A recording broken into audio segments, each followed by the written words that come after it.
At night, when the other engines are tucked away in their sheds, you can still hear the faraway call of an engine's whistle and the clickety-clack of train wheels turning. This is the sound of the mail train.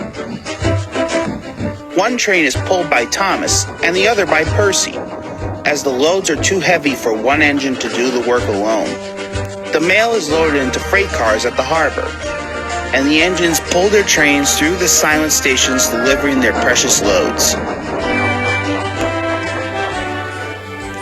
On a clear night, a big shining moon brightens their journey.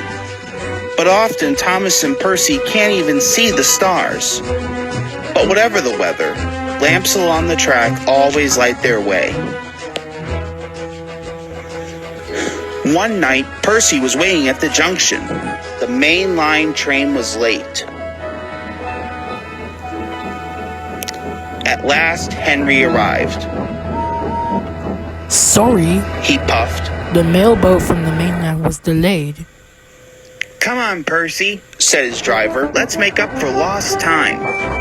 Percy puffed along as quickly as he could, but the sun was already rising as he finished his work. Never mind, thought Percy. It's nice to be out and about when it's the start of a new day. Percy was not alone for long. Fuck, said Percy. Good morning, whirred Harold. I only said railways were out of date, but you're so slow with the mail, you should give everyone their stamps back. Percy was too tired to explain. Asshole, he muttered. Good morning, Percy, called Duck. You're up early this morning. No, you're wrong, sighed Percy. I'm back, tired and late. He rolled into the shed and fell asleep almost before his buffers touched the bar. His driver decided to set off early that evening. Thomas was waiting at the station. Thank goodness I have a chance to speak to you. Driver says that the person in charge of the mail has complained to Sir Topham Hatt about the delay last night.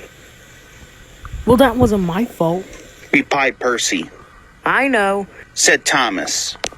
And so does Sir Topham Hatt, but this mail person wouldn't listen. Tonight we'll just have to be quicker than ever before. The engines were just leaving when they heard a familiar buzzing. I say, you two, there's news flying about. Where? puffed Percy crossly. All over the place. They're going to scrap the mail train and use me instead. Wings work wonders, you know. Rubbish, puffed Thomas. That night, everything ran like clockwork. Thomas and Percy steamed through the stations, making good time everywhere they went.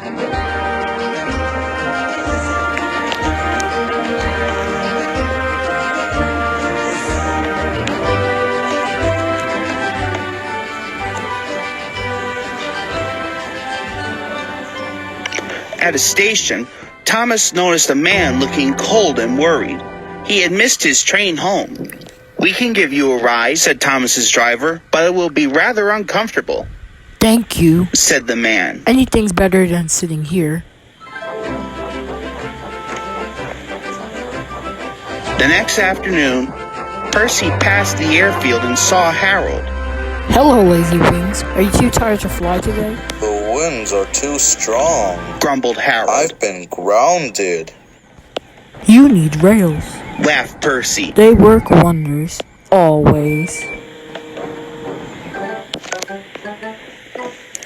That night, Sir Topham Hatt showed the two engines a letter. It was from the man who missed his train. He thinks that you are both splendid. And everyone says that the mail train is the pride of the line.